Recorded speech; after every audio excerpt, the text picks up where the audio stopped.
Mr. Tupac qui c'est son la ça. Mr. Station qui c'est son la ça.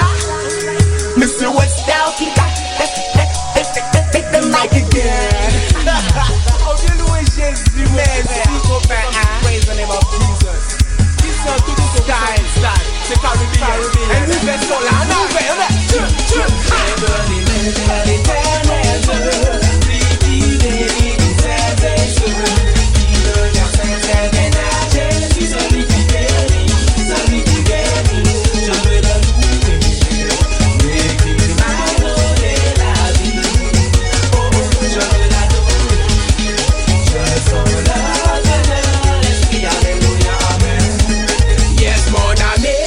Jésus-Christ, il est celui qui va te bénir. Yes, mon ami, viens à Jésus-Christ. Tu es un arbre, il va te faire fleurir.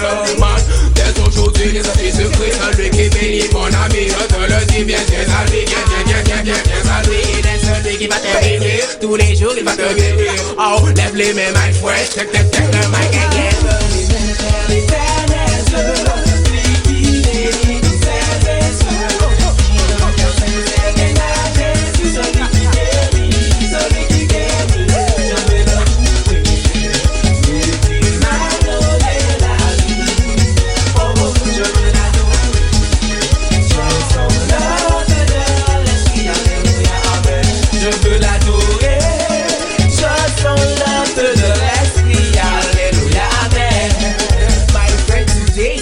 Christ come to say that he loves you. Yes, my friend, that he loves you. So come today with him, because one day he can save you. Yes, he can save you. So put your hands up, put your hands up, put your hands up, put your hands up. You ready when you jump up? You ready jump up? You ready jump up? Are you ready? There is a fire in a me.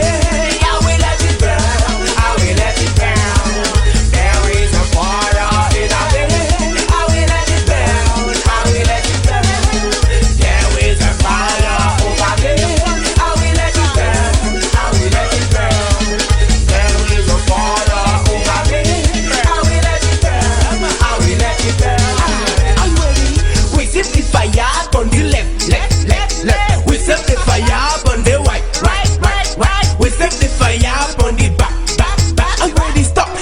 Your hands up. Are you ready?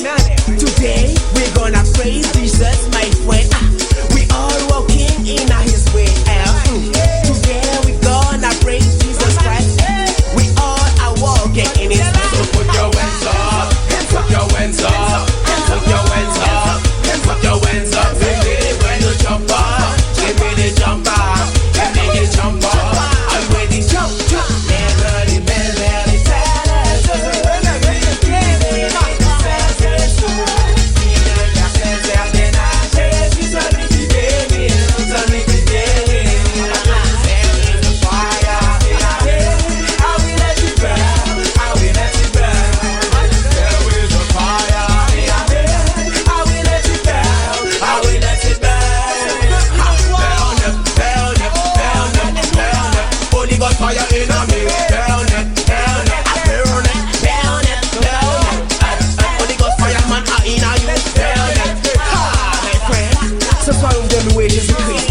When you stand, so Caribbean, dancehall, gospel, you're not up for Jesus Christ.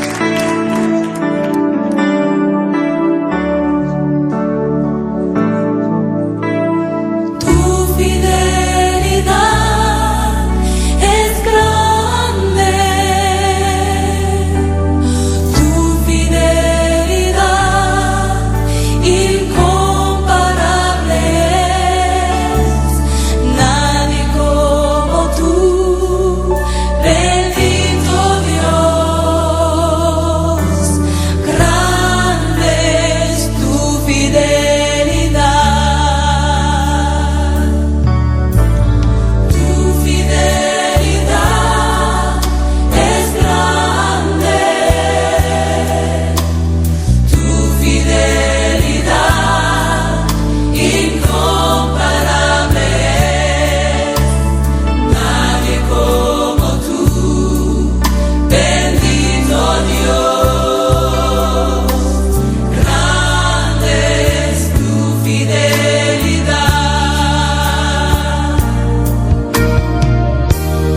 Seigneur, par le passé, tu nous as montré ta fidélité, notre Dieu. Ce n'est pas ceux qui sont descendus dans la fosse qui peuvent célébrer ta fidélité.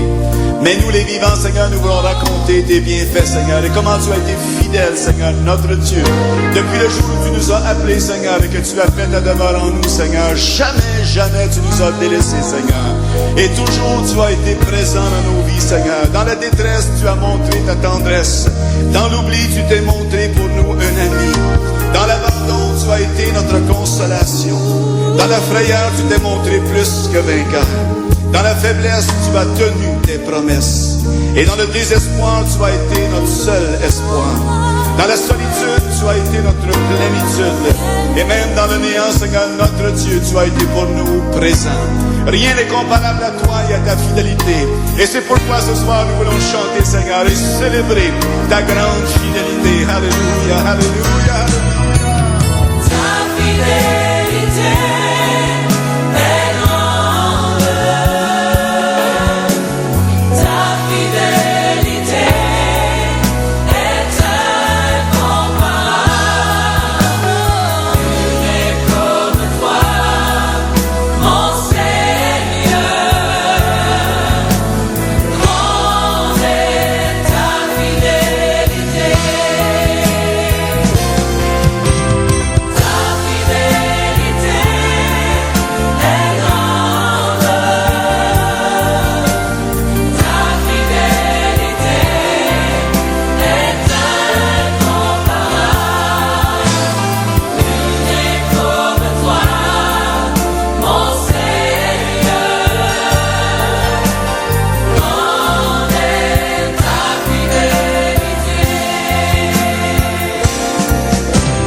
Ta fidélité. Bonjour à tous. Nous sommes heureux de nous retrouver si nombreux pour cette autre journée de l'Ascension à Pont-de-Beauvoisin. Merci pour l'accueil, merci pour les amis, ce groupe vocal qui nous a interprété quelques beaux chants de jeunes en particulier, merci de tout cœur. Et pour ne pas allonger, nous entrons tout de suite dans le vif du sujet, dans la lecture de la parole de Dieu. Le thème choisi pour aujourd'hui, c'est Élisée, le verseur d'eau. Et je vais vous lire les textes qui s'y rapportent. Ce matin, nous aurons une réunion d'appel à la consécration et au service. Et cet appel s'adressera plus particulièrement aux jeunes. Dans le premier livre des Rois, au chapitre 19, je vous lis un épisode de la vie du prophète Élie, à partir du verset 14. Une voix lui fit entendre ces paroles. « Que fais-tu ici, Élie » Il répondit, « J'ai déployé mon zèle pour l'Éternel, le Dieu des armées, car les enfants d'Israël ont abandonné ton alliance, ils ont renversé tes autels, et ils ont tué par l'épée tes prophètes. Je suis resté, moi seul, et ils cherchent à m'ôter la vie. » L'Éternel lui dit, « Va, reprends ton chemin par le désert jusqu'à Damas, et quand tu seras arrivé, tu oindras Hazaël pour roi de Syrie. Tu oindras aussi Jéhu, fils de Nimshi, pour roi d'Israël, et tu oindras Élisée, fils de Shaphat, pour prophète à ta place. Et il arrivera que celui qui échappera à l'épée de Hazaël, Jéhu le fera mourir. Et celui qui échappera à l'épée de Jéhu, Élisée le fera mourir. Mais je laisserai en Israël 7000 hommes, tous ceux qui n'ont point fléchi les genoux devant Baal et dont la bouche ne l'a point baisé. » Élie partit de là, et il trouva Élisée, fils de Shaphat, qui labourait. Il avait devant lui 12 paires de bœufs, et il était avec la 12e. Élie s'approcha de lui, et il jeta sur lui son manteau. Élisée quitta ses bœufs, courut après Élie, et dit, « laisse-moi embrasser mon père et ma mère, et je te suivrai. Élie lui répondit, va et reviens, car pense à ce que je t'ai fait. Après s'être éloigné d'Élie, il revint prendre une paire de bœufs qu'il offrit en sacrifice. Avec l'attelage des bœufs, il fit cuire leur chair et la donna à manger au peuple. Puis il se leva, suivit Élie et fut à son service. Quelques pages plus loin, dans le 2e livre des rois, je lis au chapitre 3 et au verset 11, Josaphat, c'est le roi de Juda, le royaume du sud, Josaphat dit, n'y a-t-il ici aucun prophète de l'Éternel par qui nous puissions consulter l'Éternel? L'un des serviteurs du roi d'Israël répondit, il y a ici Élisée, fils de Shaphat, qui versait l'eau sur les mains d'Élie. Et Josaphat dit, la parole de l'Éternel est avec lui. Ensuite, dans le Nouveau Testament, dans l'Épître aux Philippiens, je lis au chapitre 2, verset 22, la recommandation de l'apôtre Paul concernant Timothée. Vous savez qu'il a été mis à l'épreuve en se consacrant au service de l'Évangile avec moi comme un enfant avec son père. La Bible débute par cette parole pleine de majesté. Au commencement, Dieu. Dieu est au commencement de toutes choses. C'est ce que nous dit le prologue de l'évangile de Jean en parlant de Jésus-Christ. Au commencement était la parole était avec Dieu, la parole était Dieu. Dans l'épître aux Colossiens, au chapitre 1, au verset 17, il est dit de Jésus, il était avant toute chose, et toute chose subsiste par lui. Il est la tête du corps de l'Église, il est le commencement. C'est-à-dire que tout a commencé par lui. Les mondes physiques, les mondes spirituels, l'Église, et il en est ainsi dans la vie de ceux qu'il appelle à son service. C'est de lui que tout part, c'est lui qui prend l'initiative. Le prophète Jérémie, au début de son ministère, est appelé par Dieu, et il dit au chapitre 1, verset 4, « La parole de l'Éternel me fut adressée en ces mots, « Avant que je t'eusse formé dans le sein de ta mère, je te connaissais, et avant que tu fusses sorti de son sein, je t'avais consacré et je t'avais établi prophète des nations. » Israël, le peuple de Dieu, pourra dire « L'Éternel m'a appelé dès ma naissance, il m'a nommé dès ma sortie des entrailles maternelles. » L'apôtre Paul dira de son ministère dans l'Épître aux Galates au chapitre 1er verset 15 « Il a plu à celui qui m'avait mis à part dès le sein de ma mère, de m'appeler par sa grâce et de révéler en moi son Fils. » Dans l'Évangile, lorsque Nathanaël, étonné, a posé au Seigneur Jésus la question lui demandant d'où il le connaissait,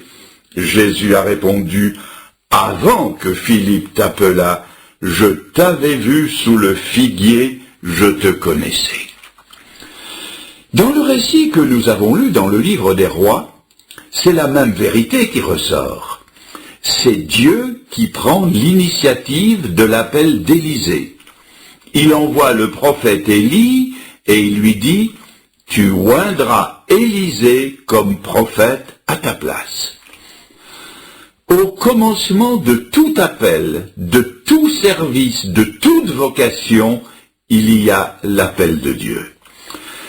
Quelle sécurité pour le restant d'une vie de savoir que Dieu en est le commencement, qu'il en est le déroulement et qu'il en sera la fin.